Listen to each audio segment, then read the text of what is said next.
Morning everyone.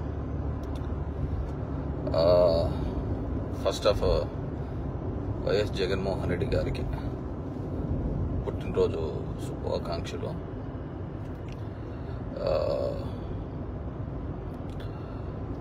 ఒక అరుదైన నాయకుడు మన తెలుగు రాష్ట్రాలకు సంబంధించి 36 సంవత్సరాల వయసులో ఒక పార్టీని పెట్టి,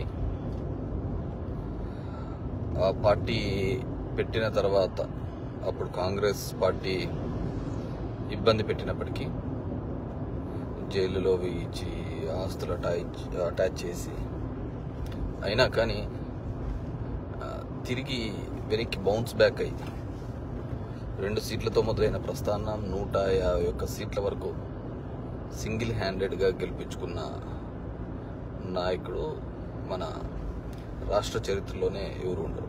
ఎందుకంటే చాలామంది మన ముఖ్యమంత్రులను చూసింటాం, కానీ వాళ్ళ కొడుకులు ఆ విధమైన నాయకత్వ లక్షణాలతో ఎప్పుడు కానీ బయటికి రాలేదు. చాలామంది ఉమ్మడి ఆంధ్రప్రదేశ్లోకి సంబంధించి చాలామంది, ఇప్పుడు ఎందుకు ప్రజెంట్ ఉన్న చంద్రబాబు నాయుడు కొడుకుతో సహా. కానీ ఒక టఫ్ టైంలో ఒక ఛాలెంజ్గా తీసుకొని ఎంతోమంది ఈ పార్టీ నిలబడకూడదు అనే ప్రయత్నం చేసిన, ఈ పార్టీ ఎదగుతే ఇబ్బంది అనే ఉద్దేశంతో రాష్ట్రాన్ని కూడా విభజించేంత పరిస్థితికి వచ్చినా కానీ జైల్లో పెట్టిన 16 నెలలు జైల్లో ఉన్న తర్వాత అసలు ఒక పార్టీ అధ్యక్షుడు ఉంటే ఆ పార్టీ నిలబడదు. ఆయన నిలబడి ఆ పార్టీని 2 సీట్ల నుంచి 61 సీట్లకు 66 సీట్లకు తీసుకొని వచ్చినాడు. అప్పుడు కూడా నరేంద్ర మోడీ హవా, అదేవిధంగా ఏదో జరిగిపోతుంది అద్భుతము, విడిపోయిన రాష్ట్రానికి ఏమో చేసేస్తామని ఒక అబద్ధాలు, బంగారెడిపిస్తామని హామీలు, రుణమాఫీ చేస్తామని తప్పుడు హామీలు, ఇలా ఎన్నో హామీలు ఇవ్వడం వల్ల చంద్రబాబు గెలిచినాడే తప్ప ఇప్పుడే కానీ డైరెక్ట్ అటాక్తో గెలవలేదు. సో అందరూ అనుకుంటాడు ప్యాలెస్లో పెరిగాడు, ఇది పెరిగారు, కానీ faced a lot of challenges. ఓదార్పు యాత్ర కావచ్చు, తన పాదయాత్ర కావచ్చు, ఈ విధంగా చాలా పాదయాత్రలు చేయడం జరిగింది. అండ్ ఆ టఫ్ టైంలో కూడా అందరికి ఒక భరోసా, నమ్మకం కలిగించిన వాడు. అసలు రాజశేఖర రెడ్డి గారు చనిపోతున్న ఏంది పరిస్థితి నుంచి ఒక బలమైన శక్తిగా ఎదగడం జరిగింది. చాలా మంది ఫోర్స్ చేసిన, ఇప్పటికీ ప్రతిపక్షాలు వాళ్ళు వీళ్ళు కలిస్తేనే తప్ప 175 చోట్ల సీట్లు పెట్టుకోలేము, ఓడించలేము అనే ఒక భయంలో ఉన్న పరిస్థితి. అంటే ఇట్స్ డెఫినెట్గా ఈ రాష్ట్ర ప్రజలకు ఒక చెరగని ముద్ర. నేను అతనికి దగ్గరగా చూసిన దాంట్లో వీళ్ళ అనుభవాల్లో కావచ్చు, వీళ్ళు కావచ్చు, అతను మొదట రెస్పెక్ట్ ఇయ్యడన్నారు, తర్వాత ఇప్పుడు అవన్నీ వదిలేసి డిఫరెంట్గా అతని క్యారెక్టర్ అసాసిన్ చేయడానికి, అతని క్యారెక్టర్ని కించపరిచే విధంగా చేయడం జరిగింది. అయినా కానీ నిలదొక్కుని జస్ట్ పబ్లిక్ని నమ్ముకొని ఇంతటి పార్టీని ఎస్టాబ్లిష్ చేసి గెలిచిన వ్యక్తి వాడు. అంటే నేనేమంటానంటే అది ఎటువంటి సంబంధమైనా కానీ ఈ తెలుగు రాష్ట్రాల ప్రజలలో ఒక చెరగని ముద్ర వేసుకున్నారు. అది వైఎస్ఆర్ జగన్మోహన్ రెడ్డి గారే. ఎందుకంటే మనం అంతకుముందు కూడా చాలా మందిని చూసినాం. ఎన్టీ రామారావు కూడా సినిమాలన్నీ అయిపోయిన తర్వాత లేట్ ఏజ్లో వచ్చినాడు, తర్వాత పార్టీని నిలబెట్టుకోలేకపోయినాడు 2 సార్లు. నాదెండ్ల భాస్కర్తో కావచ్చు, తర్వాత చంద్రబాబు నాయుడుతో కావచ్చు అతను దింపించుకునే ప్రయత్నం చేసినట్టు, కానీ పార్టీని సస్టైన్ చేయలేని పరిస్థితి. కానీ ఇది ఎలా కాదు, వచ్చిన తర్వాత కూడా పార్టీ ఓడిపోయినా కానీ మళ్ళీ దాంట్లో ఉన్న 23 మంది ఎమ్మెల్యేలను తీసుకొని ఇతని ఇష్టానుసారం తిట్టి వాళ్ళకు మంత్రి పదవులు ఇచ్చి అన్ని చేసినా కానీ ఎక్కడే కానీ జంకకుండా చేయడం. ఇప్పుడు కూడా యాజ్ ఏ సీఎంగా ఉండి, ఇట్స్ పొలిటికల్ సినారియోలోనే కొత్త విషయం కదా, చెప్పిన మాట కోసం, ఇచ్చిన హామీ కోసం నిలబడాలి. మేనిఫెస్టోని ఒక భగవద్గీత లాగా, బైబిల్ లాగా, ఖురాన్ లాగా చూసి ఇంప్లిమెంట్ చేయాలి అని. ప్రతి ఒక్కడు ఇప్పుడు ఉన్నాడు చంద్రబాబు ఇన్ని గాలి మాటలు చెప్తా అంటాడు, అన్ని గాలి మాటలు చెప్తా అంటాడు. ఇప్పుడు అవి ఇస్తాము, ఫ్రీగా ఇస్తాము, అవి ఇస్తాము, మన శ్రీలంక అన్నాడు. సో నేను చూసిన చాలా మంది లీడర్స్లో అసలు ఎవరికి ధైర్యం ఉందయ్యా? మీరు జనంలోకి వెళ్ళి తిరగండి, మీ పర్ఫార్మెన్స్ లేకపోతే నేను తీసేస్తాను, మీరు తిరిగే వాళ్ళు తీసేస్తాను, కానీ మిమ్మల్ని ఎక్కడో విధంగా అకామిడేట్ చేస్తాను అని చెప్పి ధైర్యం ఎవరికైనా ఉంది? మేము ఒక కౌన్సిలర్ కావచ్చు, ఒక వార్డు మెంబర్ కావచ్చు, ఇంకోరు కావచ్చు, సరిగ్గా పర్ఫామ్ చేయలేకుంటే అతనికి చెప్పలేం, అతను తీసేయలేం.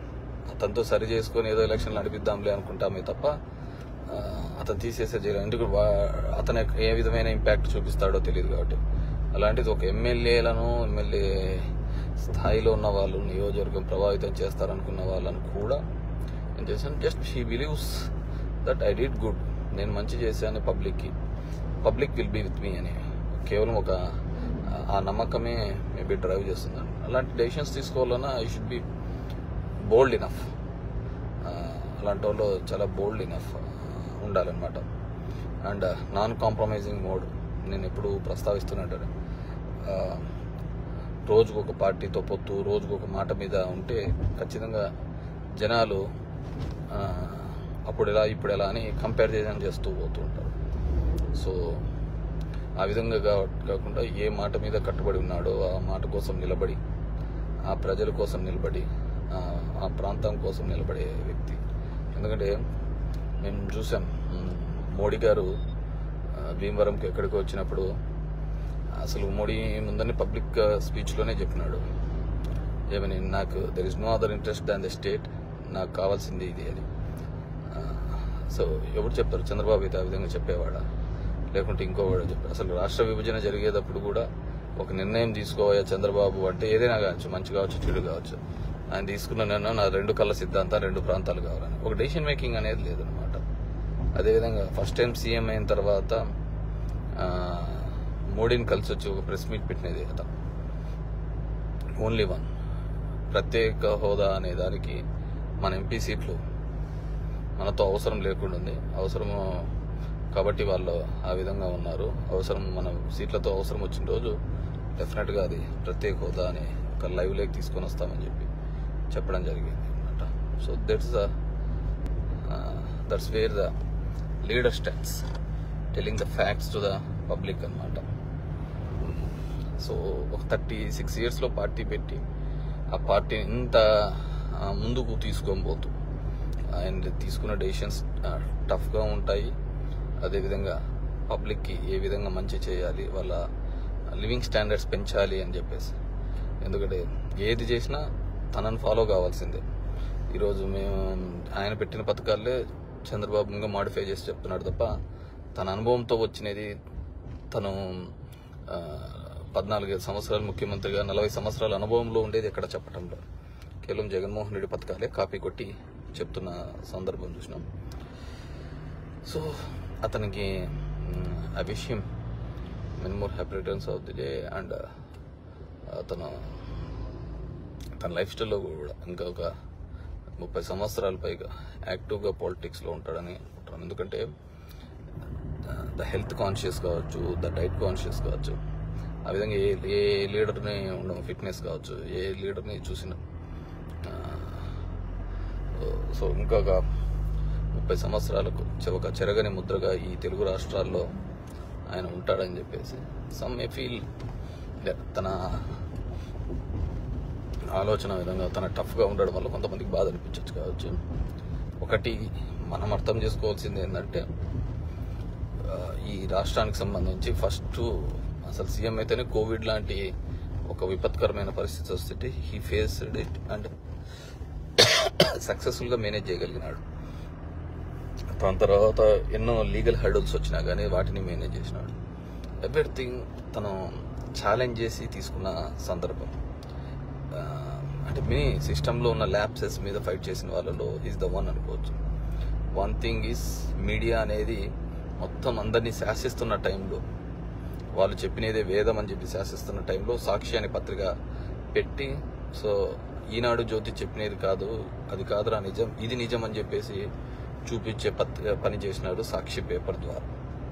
అదేవిధంగా ఎలక్ట్రోల్స్లలో ఒక ఎలక్షన్ కమిషన్ తప్పు చేస్తోంది అని చెప్పేసి బహిరంగంగా ఒక ముఖ్యమంత్రి వచ్చి నిమ్మగడ్డ రమేష్ లాంటి ఒకరు అన్బయాస్డ్గా ఉండాల్సిన వ్యక్తి బయాస్డ్గా ఒక సైడ్గా పోతున్న వ్యక్తిని పబ్లిక్కి తెలియజేసినాడు. సో అంత ముందు వరకు వాళ్ళ గురించి మాట్లాడాలంటే భయపడేవాళ్ళు. సో వాళ్ళు ఇలా తప్పులు జరుగుతున్నాయి, ఇలా లోపల కుతంత్రాలు చేస్తున్నాడని చెప్పి తెలియజేసిన వ్యక్తి. అండ్ జ్యుడిషియరీలో ఉన్న ల్యాప్సెస్ వేలెత్తి చూపించినాడు. ఇలా జరుగుతుంది, ఇలా కుమ్మక్కే జరుగుతున్నాయి అని చెప్పి. దాని తర్వాత దాని మీద ఏం జరిగింది ఏందనేది తర్వాత. సో ఒక సిస్టంలో ఉన్న విషయాలని నిర్మోహమాటంగా లేవనెత్తి దానివల్ల అతనికి నష్టం జరుగుతుంది, భవిష్యత్తులో అతన్ని టార్గెటెడ్ ఓరియంటెడ్గా ఉంటాడని తెలిసినా కానీ he went on with that. So దాని మీద వెళ్ళాడు. తన నమ్మిన సిద్ధాంతం కోసమే. అసలు పార్టీ పెట్టినది ఏంది? కేవలం చెప్పిన మాట కోసం అనే కదా పార్టీ పెట్టినది. లేదంటే కాంగ్రెస్లో ఉంటే he will be having more comforts. So ఆ రోజు కూడా తెలంగాణ మోజు మీద ఏం కాంగ్రెస్ ఏమి ఇవ్వలేదు. ఎలాగో ఇక్కడ పార్టీ నాశనం అవుతుంది. సో జగన్మోహన్ రెడ్డికి ఒక చోటికన్నా కన్ఫర్మ్ చేద్దాము, ఆంధ్రాకి కన్ఫర్మ్ చేద్దామనే ఉద్దేశంతోనే వాళ్ళు పార్టీ పెట్టడం జరిగింది. అది ఎప్పుడు రాష్ట్ర చరిత్రలో ఎక్కడా ఉండదు అనమాట. అది చంద్రబాబు నాయుడు అంటే లోపాయకార ఒప్పందం. అండ్ ఇప్పుడు కూడా చూసిన చంద్రబాబు ఒకసారి టీడీపీ, ఒకసారి బీజేపీ, ఒకసారి జనసేన, ఒకసారి కమ్యూనిస్టులు.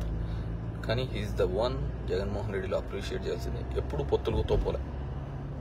పొత్తులు వద్దనే వద్దంటాడు. మేము ఎన్నోసార్లు మాట్లాడినప్పుడు కూడా ఆయన చెప్పినది ఒకటే మాట, అంటే పార్టీ కోసం కష్టపడిన వాళ్ళు ఉంటారు. ఆడ పొత్తుల వల్ల మనము టికెట్ ఇవ్వడం చూస్తే ఆడ పార్టీ అనేది రూట్ లెవెల్లోంచి వెళ్ళిపోతుంది. మళ్ళీ ఇంకోరు ఎస్టాబ్లిష్ కావడం, ఆడ పోవడం జరుగుతుంది. So let it win or lose. ఖచ్చితంగా పార్టీ అనేది పోటీ చేసి తీరాలా అనేది. ఎందుకంటే ఆడ చాలా మంది పోటీలు చేసింటారు, చాలా విధాలుగా ఉంటారు. సో దాన్ని దృష్టిలో పెట్టుకొని ఆయన ఆ విధంగా చెప్పడం జరిగింది. So I wish many more success. And ఒకటి, ఆయన ఎన్నుకున్న ఫామ్లో వెల్ఫేర్. ఎందుకంటే డబ్బున్న దగ్గర నుంచి తీసుకొని పేదవాళ్ళకి ఇవ్వాలి అనేది ఒక కాన్సెప్ట్. ఆ కాన్సెప్ట్ సక్సెస్ఫుల్గా రన్ అవుతుంది. చాలామంది అంటుంటారు దానివల్ల ఇది అని. If at all Jagan fails in that, డబ్బులు ఇచ్చేది సంక్షేమ పథకాల్లో ఫెయిల్ అయితే రేపొద్దున ఏ రాజకీయ నాయకుడు కూడా పేదల గురించి ఆలోచించడు. So he believes in them. ఈ పబ్లిక్ అనే పేద మధ్యతరగతి కుటుంబాలు నమ్ముతున్నాడు కాబట్టి ఆయన ఇన్ని కార్యక్రమాలు చేస్తున్నాడు. So I wish all the best. Thank you very much.